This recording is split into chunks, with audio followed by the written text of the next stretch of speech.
Vice President Joe Biden made a surprise visit to Iraq Thursday.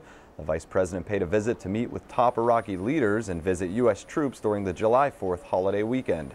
The visit comes as U.S. troops met a deadline to withdraw from Iraqi cities, and U.S. Marines launched a major operation in Afghanistan. The Vice President said there are two big issues when it comes to securing the Afghan people.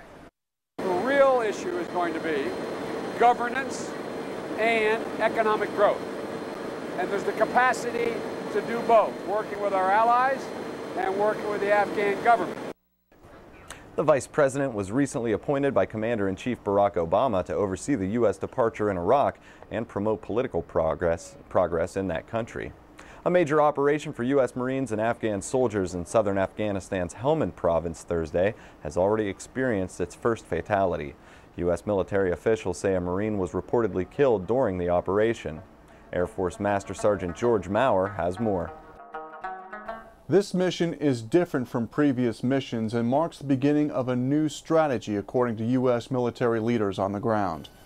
The mission, called Operation Kunjar, includes more troops and resources than ever before. Nearly 4,000 Marines and well over 600 Afghan national soldiers and policemen are involved, and these troops are committed to taking control and, more importantly, holding control of areas near population centers to ensure the safety of Afghan citizens.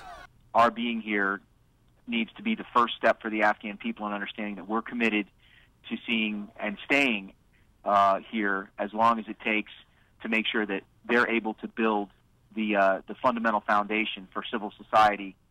According to Afghan civilian leaders in the Helmand province, the long-term goal of Operation Kunjar is to help local governments connect with Afghan citizens who, according to reports in the civilian press, are distrustful of local leaders due to ongoing Taliban violence.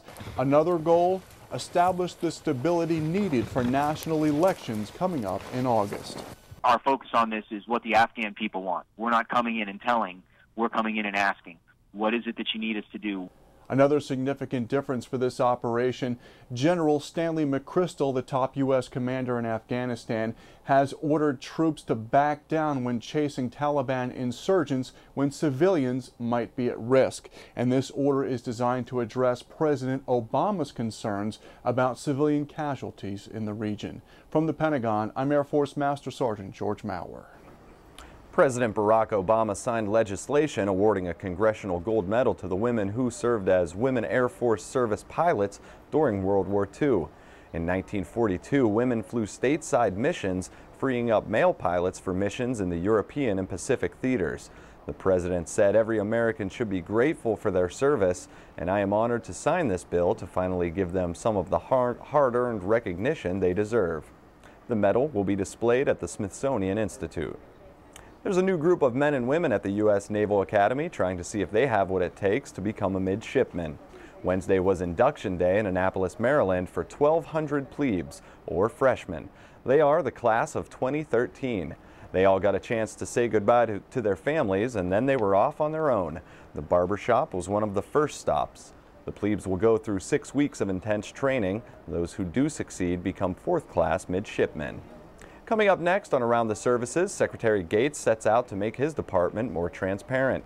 Also ahead, hole-in-one. 4th of July and golf go hand in hand, but when one of the greatest golfers in the world is involved, it's great.